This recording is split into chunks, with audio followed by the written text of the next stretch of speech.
Welcome to today's class. We have this exponential equation 5 to the x minus 5 or equal to 7 to the x. So a better way of expressing this or writing this to put this in parentheses. So we have 5 to the bracket open x minus 5 close bracket equal to 7 to the x. What is the value of x here? Wow. Now if you check carefully here, x cannot be equal to 0. Okay, so that is the first thing we're going to take care, that our x cannot be equal to 0. So how do we solve for whatever the value of x is going to be? So let's take our solution.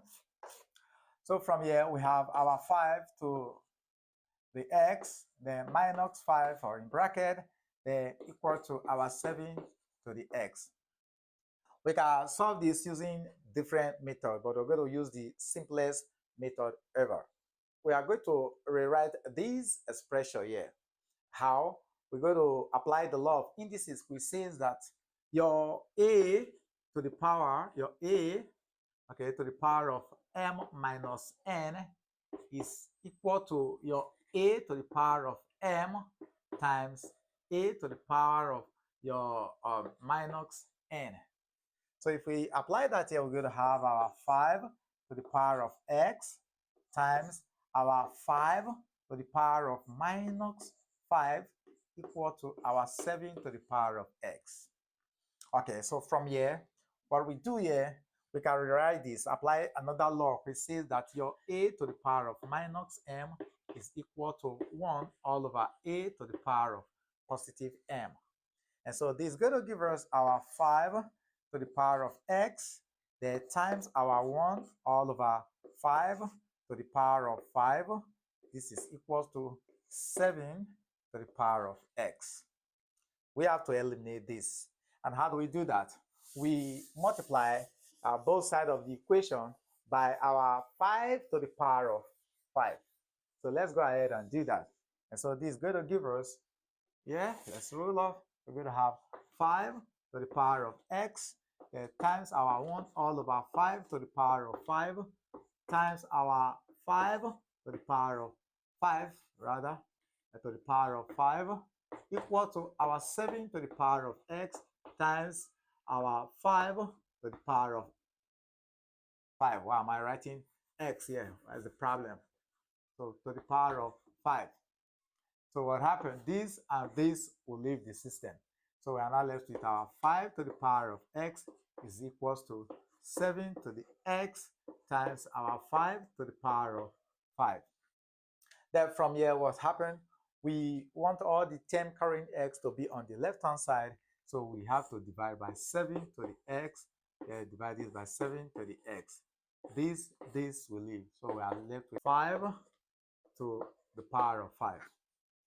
Easy. So from here, look at this. We are going to apply another law in indices, which says that when you have your a all over b all raised to the power of m, so this is equal to your a to the power of m all over b to the power of m.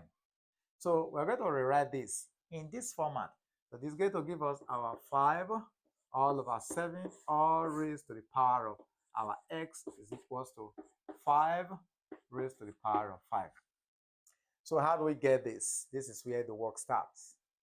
We just have to take the ln of both sides of this equation. We can take log to base 10, but I prefer using the ln, base e. So apply ln base e to both sides of the equation. We're going to have the ln of our 5 all over 7 all raised to the power of x is equals to the ln of our 5 all raised to the power of 5. So if we apply the law of indices, which says that your ln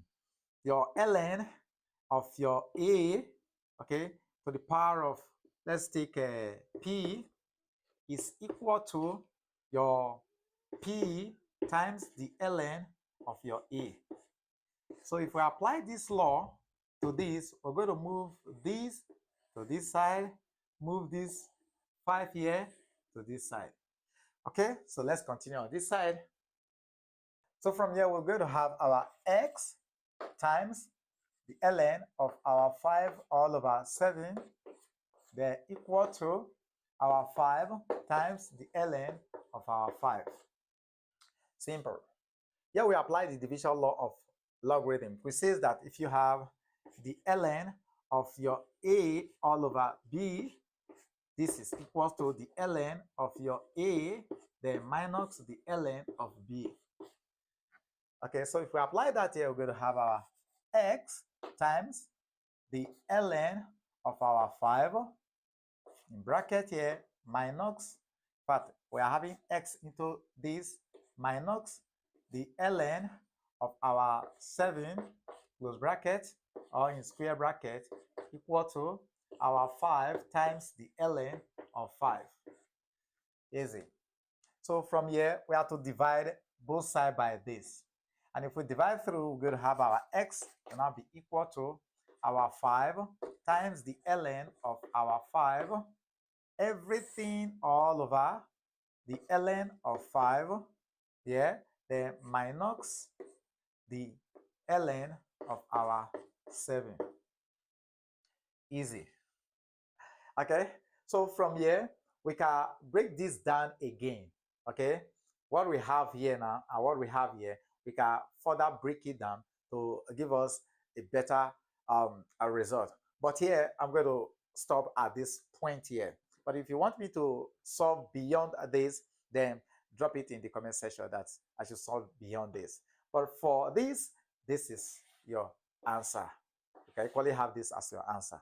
So this is how you solve your equations of this kind, exponential equations of this kind. Thank you for being there. Drop a question in the comment section. Bye for now.